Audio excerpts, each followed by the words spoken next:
Today I have a little bit of a different video to share. I wanted to talk a little bit about plant identification and the adaptability of plants and how that can make sometimes identifying plants more difficult. So here we came on a float trip out on Big River, and I happened to see this plant growing here, and it is out of place for its usual habitat, in my opinion. I don't know, maybe it grows in places like this, but it is jewelweed, at least I'm pretty sure, and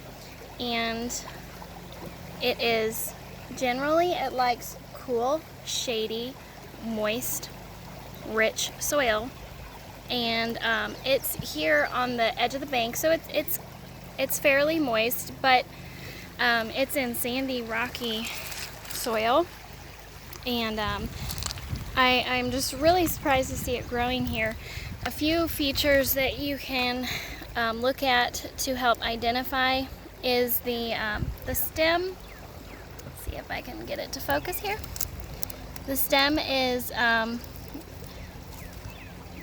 red or pink towards the base part, and it's part of its name for being jewel toned. It's also a thick and fairly juicy stem, for lack of a better word, but it is in the impatient family, so it likes shady areas, and so one thing that strikes me as where this is, it's not thriving here because it looks wilted. It would much more prefer to be under the shade of a tree, closer to water, and in richer, moister soil. So I'm not sure, maybe the spring rains and flooding has changed the direction of the river, and so it used to have more moisture here.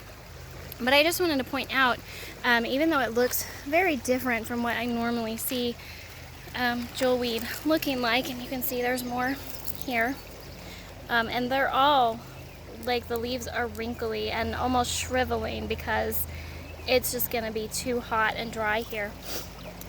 So it can throw you off on your identification of it.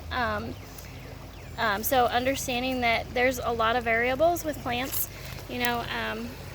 depending on their environment, how they look and how they grow. They could be bigger, they could be smaller, getting more nutrients, less nutrients, and just keeping that in mind when you are identifying plants.